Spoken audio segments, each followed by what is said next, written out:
Parcel এসছে। অনেকদিন ধরেই ভাবছিলাম যে নিমোর জন্য কাচের ফিটিং বোতল অর্ডার দেবো, ঠিক আছে। ও এতদিন যে বোতলটা ইউজ করতো সেটা হচ্ছে মরিসেনে যে নর্মাল প্লাস্টিকের বোতলগুলো হয় সেগুলো।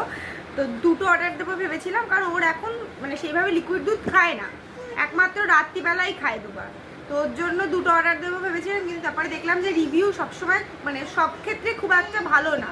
অ্যামাজনে ভালো ছিল, আর অন্যান্য ওয়েবসাইটেও ভালো ছিল, ফ্লিপকার্টেও কিছুটা ভালো ছিল কিছুটা খারাপ ছিল। তো ওর জন্য আমি দেবো করে দিচ্ছিলাম না। তো ফাইনালি একটা অর্ডার দিয়েছি, এটা মিমের। তোমাদের সামনেই আনবক্সিং করবো, দেখবো যে কীরকম এসছে। যদি এটা ভালো আসে তাহলে আরও একটা অর্ডার দেবো, কেননা কাঁচের বটলগুলো বেশি ভালো হয়। যদিও ওগুলো স্টেরিলাইজ ফ্রি হয়, তাও একটা প্লাস্টিকের জিনিস বারবার করে ওরকম স্টেরিলাইজ করে না খাওয়ানোই ভালো। ছোটোবেলা থেকে যদি ওইভাবেই খাইয়েছি। দেখি কীরকম এসেছে, দেখেটা ভালোই ভালো লাগছে। লাল রঙের না, সবুজ রঙের, লাইট গ্রিন। সুন্দরই এসছে।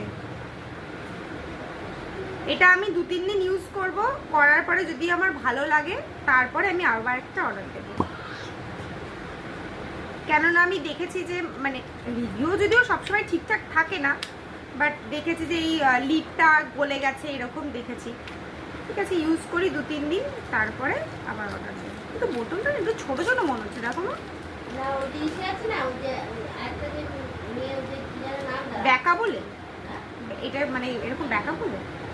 যাই হোক, ভালোই এসছে, এটুকুনি দেখানোর ছিল।